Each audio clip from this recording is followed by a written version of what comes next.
Ilios Kotsou. Alors, Ilios, ça veut dire soleil en grec contemporain. D'origine allemande et grecque, et j'habite à Bruxelles depuis une trentaine d'années. Je suis maître de conférence à l'Université libre de Bruxelles en psychologie, chercheur associé dans un centre de recherche entre Liège et Laval au Québec avec mon collègue Steven Loreis, et aussi chercheur associé à la chaire Mindfulness et paix économique. Et mes centres d'intérêt sont vraiment sur le bien-être et la régulation des émotions dans la vie quotidienne. Qu'est-ce qu'on peut faire, vous, moi, nous, pour trouver un plus grand équilibre de vie dans un monde où tout s'accélère et où souvent l'environnement n'est pas des plus favorables au bien-être. Et essayer de comprendre un peu comme on veut comprendre c'est quoi l'ingrédient actif d'une molécule, d'un médicament, c'est quoi l'ingrédient actif d'une intervention qui nous permet d'aller mieux. Alors, la pleine conscience, il y a des définitions très très classiques, ceux de John Kabat-Zinn qui portait attention instant après instant, sans jugement, au moment présent. Mais on pourrait dire de manière très très simple que la pleine conscience est en même temps une forme de pratique, un entraînement de l'esprit qui nous amène à mieux connaître notre propre esprit. Il est tellement important, à trouver un plus grand équilibre, on va dire, une plus grande stabilité attentionnelle et émotionnelle. À quoi est-ce que je porte attention? Comment je porte attention? On pourrait dire que c'est une forme d'attention attentionnée, donc il y a cette forme d'entraînement, de pratique vraiment. Et puis on peut dire aussi que la pleine conscience est une expérience qu'on peut faire au quotidien, d'attitude de présence ouverte à la vie, mais que chacune connaît, devant un coucher ou un lever de soleil, sous la voûte étoilée ou en écoutant un très beau morceau de musique à côté d'une personne qu'on aime. Ce sentiment d'être vraiment présente et en même temps très très disponible, c'est ce qu'on peut appeler peut-être pleine conscience ou pleine présence. Dans nos vies professionnelles et personnelles, la pleine conscience va avoir différents effets. Une partie des effets, c'est en termes de santé mentale. Si je me connais mieux, je connais mieux les mouvements de mes émotions, de mes pensées, je vais peut-être arriver à avoir une plus grande connaissance de ma vie intérieure et peut-être trouver une meilleure gestion du stress au quotidien. Et donc il y a vraiment quelque chose là, en termes de santé mentale qui a été bien étudié et qui montre que je gère mieux mon stress, je suis en meilleure santé mentale et ça a des effets sur certains domaines de la santé physique aussi. Toujours en tant que médecine complémentaire, évidemment. La pleine conscience ne remplace jamais un traitement lorsqu'on est en difficulté avec une vraie pathologie, mais elle va servir de traitement complémentaire et va permettre de mobiliser au mieux nos ressources. Quelque chose en plus, surtout dans l'environnement professionnel, c'est qu'elle va travailler aussi une forme de clarté et de lucidité. Et si mon esprit est plus clair, peut-être que je vais faire face de manière plus claire aux problèmes de la vie. Donc, il ne s'agit pas, comme on pourrait parfois le caricaturer, une espèce d'autocentrage un peu naïf. Je suis dans l'instant. Non, c'est être présente et présent. C'est aussi être présente et présent aux difficultés et y faire face, mais y faire face peut-être de manière plus adaptée, plus juste. Elle va travailler, somme toute, une certaine forme de flexibilité qui va nous permettre de mieux nous adapter aux circonstances de la vie. Et lorsque la vie est bonne et douce avec nous permettre peut-être de mieux savourer et de ne pas attendre que le bonheur s'en aille avant de prendre conscience qu'il était là. Est-ce que c'est facile ou difficile?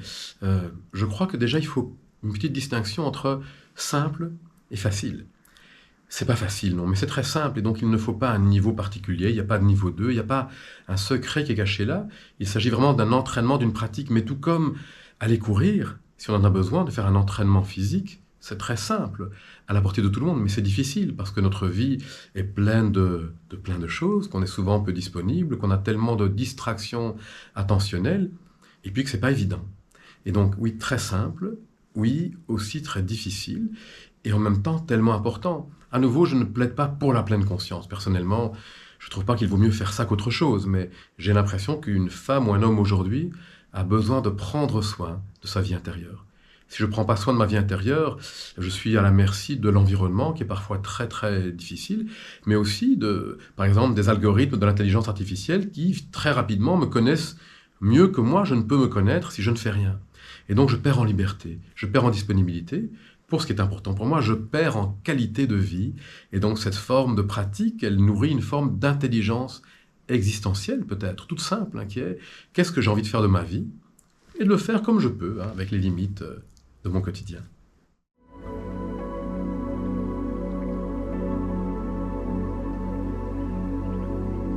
Ce qui me mobilise, on est dans ce DU, c'est l'enseignement de quels sont justement ces ingrédients actifs. C'est quoi les processus de changement dans les interventions de pleine conscience? On a montré qu'elles étaient effectives dans différents domaines, mais au fond, qu'est-ce qu'on peut mobiliser? Et ça me semble très intéressant dans ce domaine qu'on appelle maintenant les processus transdiagnostiques. On peut se rendre compte qu'il y a certains facteurs, comme éviter mes émotions ou les accepter, qui sont présents dans différentes pathologies émotionnelles et qui peuvent nous aider à aller mieux dans différents contextes. Et donc c'est très intéressant pour une future professionnelle de se dire, tiens, qu'est-ce que je peux mobiliser et qui est quelque part transdiagnostique et qui va me permettre de mieux comprendre dans mes groupes, dans mes patientes et ainsi de suite, ce que je suis en train de faire. Ça me semble vraiment important. Et puis ici, ce sont des petits groupes et donc on peut vraiment être dans beaucoup d'échanges dans une pratique. Il m'est arrivé avec le groupe de partir en ville, de faire une pratique dans la cathédrale à Metz, de terminer sur une terrasse. Et c'est pas qu'on ne faisait pas vraiment, si, c'était comment est-ce qu'on pratique dans la vie, comment est-ce qu'on peut enseigner dans la vie, puisque nous allons être tout le temps dans la vie. Et si on peut faire des ponts entre une forme de transmission et la vie, c'est génial.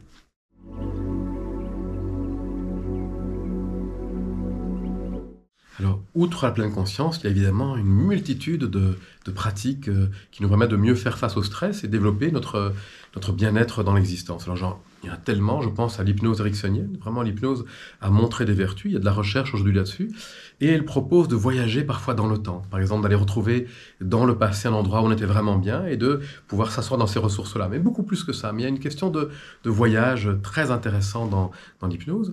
On a aussi toutes les pratiques psychocorporelles. Les gens les connaissent peut-être mieux aujourd'hui. On peut penser au Qigong, au Tai Chi, il y a des études là-dessus aussi.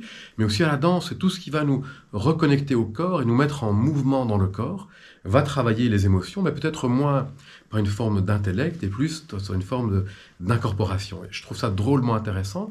Et parfois, pour certaines personnes, ça convient mieux que des pratiques où on doit être immobile. Donc il faut trouver sa pratique. Les pratiques en mouvement peuvent être drôlement utiles.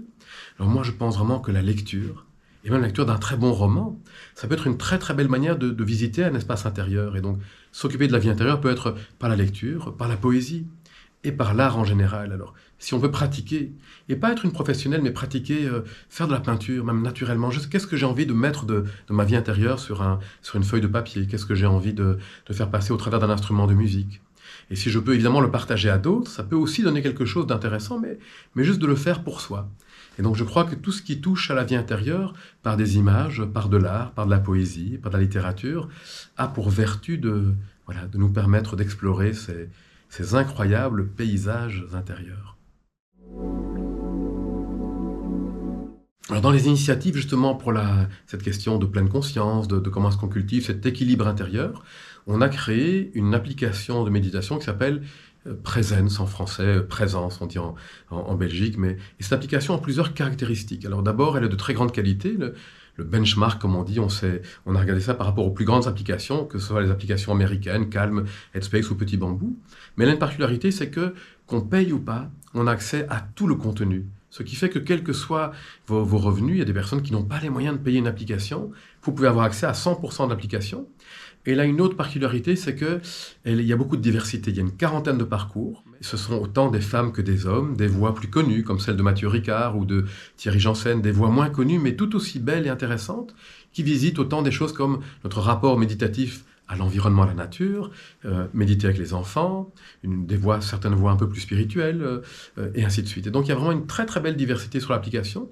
Autre chose, il y a une méditation quotidienne qui dure entre 3 et 5 minutes, qui est chaque fois couplée à une petite citation et une invitation. Par exemple, une invitation à ouvrir le regard sur les belles choses du quotidien, une invitation à avoir un geste positif envers une autre personne, et ainsi de suite. Et donc, le matin, quand on se réveille, on peut écouter juste, se poser 3-4 minutes, et puis être inspiré par la voix d'une personne de cette belle communauté. Et puis après chaque pratique, on peut voir sur une petite carte où étaient les gens qui pratiquaient avec nous. On peut voir qu'en Bretagne, au Québec ou ailleurs, il y a d'autres femmes et hommes qui pratiquent, c'est très inspirant. Et on peut les remercier. On ne peut pas les contacter, mais on peut les remercier. Donc on peut dire merci à toi d'avoir pratiqué avec moi aujourd'hui. Et à ce petit sentiment de faire partie d'une communauté dans un monde qui brûle un petit peu et qui craque de partout, de se dire qu'il y a tant d'autres femmes et hommes qui sont sur le même chemin de conscience et de générosité, ça nous fait du bien. Alors, qui a développé cette application? Une association qui s'appelle Emergence. Si vous allez voir emergence.org, on organise régulièrement des conférences qui sont aussi accessibles en ligne, avec Mathieu Ricard, avec Isabelle Filiosa, avec Marianne Lénart, avec notre ami Alexandre Jolien. Et donc, il y a moyen de ce partage de connaissances et de pratiques que j'aime beaucoup. Il y a quelques livres qu'on a fait en collectif, Se changer, changer le monde, Transmettre, Prendre soin de la vie. Vous les connaissez peut-être, ou pas. Et puis, il y a le petit dernier, La sagesse des petits riens. Et pourquoi une sagesse des petits riens? C'est que j'ai l'impression que vous et moi, on vit dans le quotidien. Et qu'on nous raconte souvent que la sagesse, elle serait quelque part cachée dans un truc magique ou un truc compliqué à développer avec des experts ou des gourous de toutes sortes. La sagesse, elle peut aussi être juste dans notre manière d'entrer en rapport avec la vie. Chaque petite rencontre, pour moi, peut être un enseignement. Et c'est comme ça qu'a construit le livre. 58 petits moments de vie avec ma fille, par exemple. Et qui, à chaque fois, c'est une petite résonance qui me dit, tiens, tu peux apprendre quelque chose. Ilios, ta fille te dit, papa, tu ne m'écoutes pas. Et moi, je lui répète ce qu'elle vient de me dire en disant, mais si, si, si.